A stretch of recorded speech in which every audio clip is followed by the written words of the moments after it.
রাজধানীর আজিমপুরের একটি বাসায় ডাকাতির ঘটনা ঘটেছে। এ সময় বাসার মালামালের সঙ্গে একটি শিশু নিয়ে গেছে ডাকাতরা। শিশুটির পরিবার শুক্রবার লালবাগ থানায় জানালে শিশুটি উদ্ধারে কাজ করছে লালবাগ থানা পুলিশ। শুক্রবার সকালে রাজধানীর আজিমপুরে মেডিকেল স্টাফ কোয়ার্টারে একটি বাসায় ডাকাতি হয়। এ সময় 1.5 লাখ টাকা ও 4 ভরি স্বর্ণালংকার নিয়ে যায় বলে অভিযোগ করা হয়। এছাড়া ডাকাতেরা বাসা থেকে একটি শিশুকে অপহরণ করে নিয়ে গেছে। শিশুটির পারিবারিক সূত্র ও পুলিশ জানায়, ফারজানা আক্তার একটি সরকারি চাকরি করেন। তিনি তার স্বামী এবং সন্তান নিয়ে ওই কোয়ার্টারে থাকেন। পুলিশ বলছে, সপ্তাহখানেক আগে ভুক্তভোগীর পরিবার এক নারীকে তাদের বাসায় সাবলেট ভাড়া দেন। সাবলেট থাকা নারীর পরিচয়ের কোনো কাগজপত্র পাওয়া যায়নি। প্রাথমিকভাবে পুলিশের ধারণা, ওই নারীর যোগ সাজশে শিশুটি চুরি ও ডাকাতি হয়েছে। যারা এটার সাথে জড়িত, বিশেষ করে এক ভদ্রমহিলা ছিলেন। ভদ্রমহিলাকে উনি সাবলেট দিয়েছিলেন ওনার বাসায় থাকার জন্য। মহিলাকে চিনেন না, হয়তো বা মুখে এভাবে রাস্তাঘাটে পরিচয় হয়েছে, তার ভিত্তিতে এটা করেছিলেন আর কি। তো এখন ওই মহিলাকেই আসলে এখানে মহিলাই করিয়েছেন, এটা ওনার কথায় বোঝা যাচ্ছে আর কি। আমরা এটা নিয়ে কাজ করছি। বগুড়ায় গৃহবধূকে হত্যার পর ডিপ ফ্রিজে রাখার ঘটনা নতুন মোড় নিয়েছে। পুলিশ এখন বলছে, নিহতের ছেলে নয়, বাড়ির ভাড়াটিয়ারাই ঘটিয়েছে এই হত্যাকাণ্ড। মাদক কেনাবেচায় বাধা দেয় এবং বাসা ভাড়া নিয়ে বিরোধের জেরে হত্যা করা হয় সালমা খাতুনকে। এই ঘটনায় মাবিয়া সুলতানা সহ 3 জনকে গ্রেফতার করে পুলিশ। বগুড়ার দুপচাচিয়ায় উম্মে সালমা খাতুন হত্যার ঘটনায় র্যাবের তদন্তে আসামি করা হয় তারই ছোট ছেলে সাদ বিন আজিজুরকে।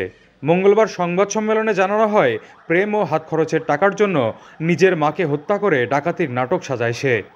সাদ স্বীকার করে যে সে তার মাকে হত্যা করে। তবে শুক্রবার দুপুরে পুলিশের তদন্তে বেরিয়ে আসে নতুন তথ্য। পুলিশ বলছে, অনৈতিক কর্মকাণ্ডে বাধা ও বাসা ভাড়া বিরোধের জেরে বাড়ির ভাড়াটিয়া মাবিয়া হত্যা করে গৃহবধূ উম্মে সালমা খাতুনকে। এ ঘটনায় মাবিয়া সহ 3 জনকে গ্রেপ্তার করেছে পুলিশ।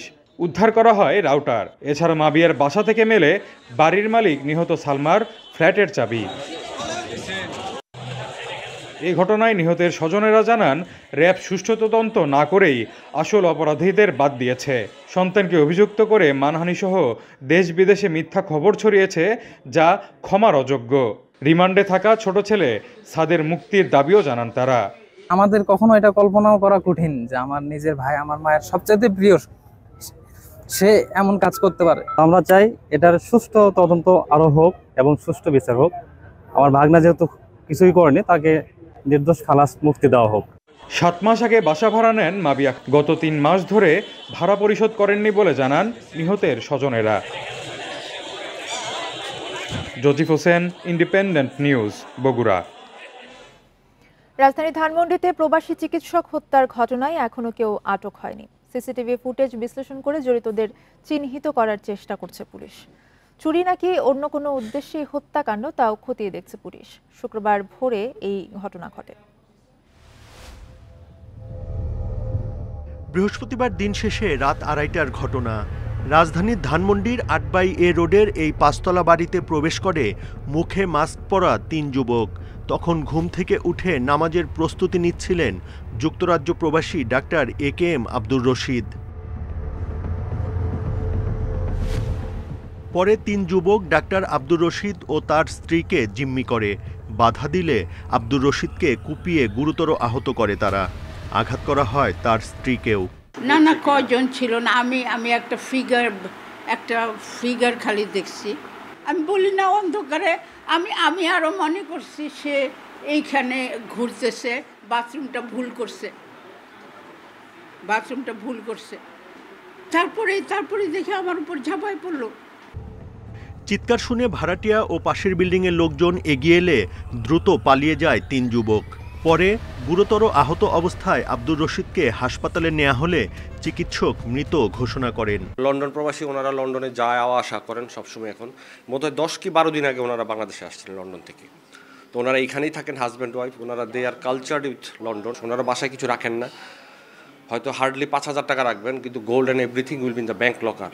খবর পেয়ে শুক্রবার সকালে ঘটনার তদন্তে আসে হাজারীবাগ থানা পুলিশ। খুনের নানা আলামত ও সিসিটিভি ফুটেজ সংগ্রহ করে তারা। পুলিশের ধারণা, চুরির উদ্দেশ্যে এই হত্যাকাণ্ড।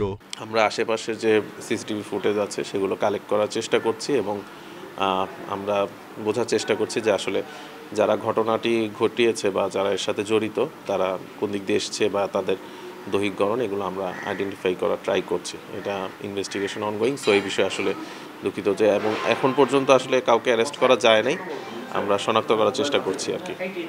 ডাক্তার আব্দুর রশিদের মরদেহ ময়নাতদন্তের জন্য ঢাকা মেডিকেলের মর্গে রাখা হয়েছে। Buddhadeb Kundu, independent news, Dhaka.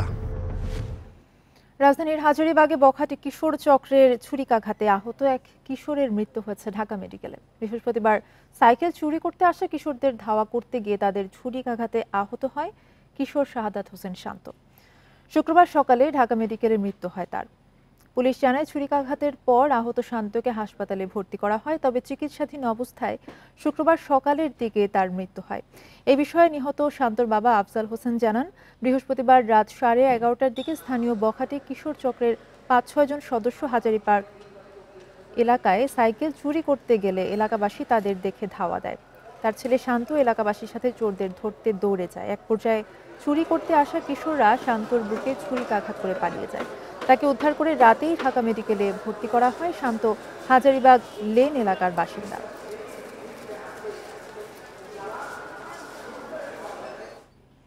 ক্ষমতাচ্যুত শেখ হাসিনা দেশ ছাড়লেও দোসররা এখনো প্রশাসনে রয়ে গেছে, জানিয়েছেন যুব ও ক্রীড়া উপদেষ্টা আসিফ মাহমুদ সজীব ভুইয়া। শুক্রবার বিকেলে রাজধানীর অফিসার্স ক্লাবে গণঅভ্যুত্থানের 3 মাস উপলক্ষে এক অনুষ্ঠানে একথা জানান তিনি। আসিফ মাহমুদ বলেন, বিগত সরকারের সময় অনেক প্রশাসনিক কর্মকর্তা কর্মচারী দলীয় নেতাদের মতো দায়িত্ব পালন করেছেন। এই দাসত্ব থেকে প্রশাসনকে মুক্ত করা জরুরি, এজন্য সবার পরামর্শ চান উপদেষ্টা। আওয়ামী লীগের বৈষম্যের শিকার সচিব ও আমলাদের মধ্যে যারা এখনো সুস্থ আছেন তাদের চাকরিতে পুনর্বহাল করার অনুরোধ জানান উপদেষ্টা আসিফ।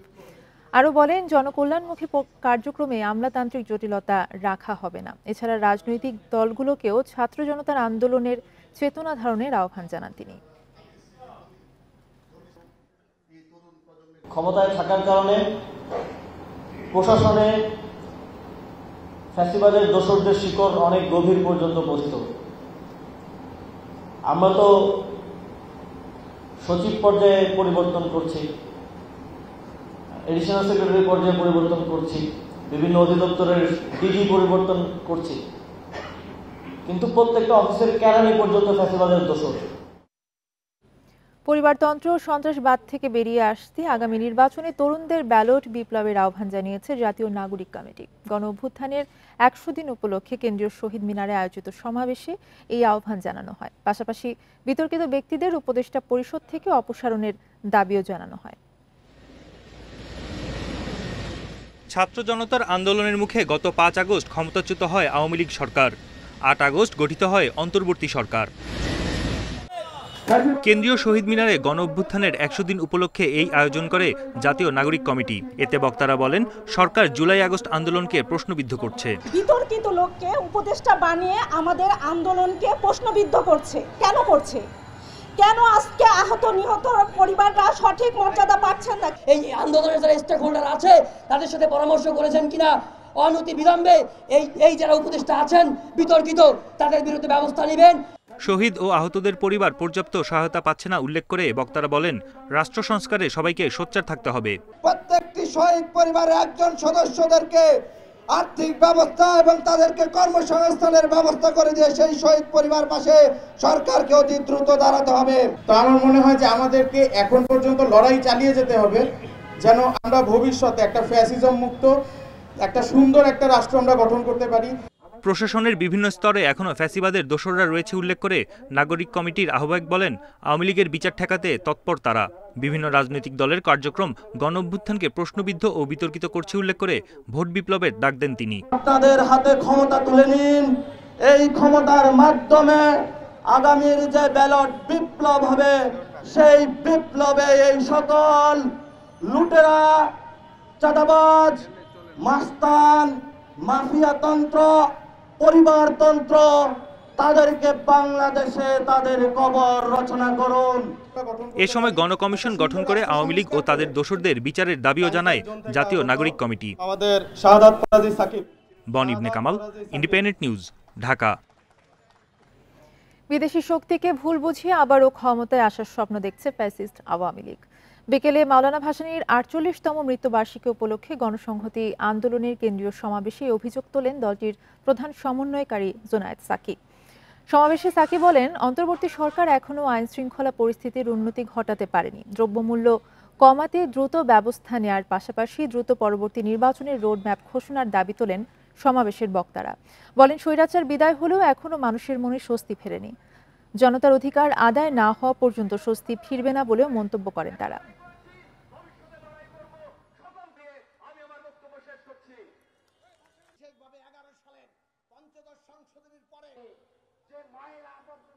আমাদের সামনে দুটো চ্যালেঞ্জ খুব পরিষ্কার। একদিকে হচ্ছে ওই পতিত ফ্যাসিস্টরা, আর একটি চ্যালেঞ্জ ফ্যাসিবাদের কবল থেকে ফ্যাসিবাদকে বিলোপ করে কিভাবে একটা নতুন রাজনৈতিক বন্দোবস্ত। নেপাল থেকে জলবিদ্যুৎ আমদানি শুরু হয়েছে। ভারতের গ্রিড লাইনের মাধ্যমে নেপালের এই বিদ্যুৎ বাংলাদেশে আসছে, জানিয়েছে বিদ্যুৎ ও জ্বালানি বিভাগ। শুক্রবার দুপুরে অনলাইন কনফারেন্সে এই আমদানি প্রক্রিয়া উদ্বোধন করেন বিদ্যুৎ ও জ্বালানি উপদেষ্টা ফাউজুল কবির খান। ত্রিপাক্ষিক চুক্তি অনুযায়ী নেপাল থেকে ভারত হয়ে বাংলাদেশে বিদ্যুৎ সরবরাহ শুরু হয়েছে। অনুষ্ঠানে বাংলাদেশের বিদ্যুৎ জ্বালানি উপদেষ্টা ছাড়াও ভারতের বিদ্যুৎ বিষয়ক মন্ত্রী মনোহর লাল ও নেপালের জ্বালানি মন্ত্রী দীপক খাটকা অংশ নেন। বিষয়টি নিশ্চিত করেছে মন্ত্রণালয়ের জনসংযোগ বিভাগ। পঞ্চগড় দিয়ে এই বিদ্যুৎ বাংলাদেশে প্রবেশ করেছে। প্রথম ধাপে নেপাল ভারতের ভেতর দিয়ে বাংলাদেশে 40 মেগাওয়াট জলবিদ্যুৎ রপ্তানি করবে।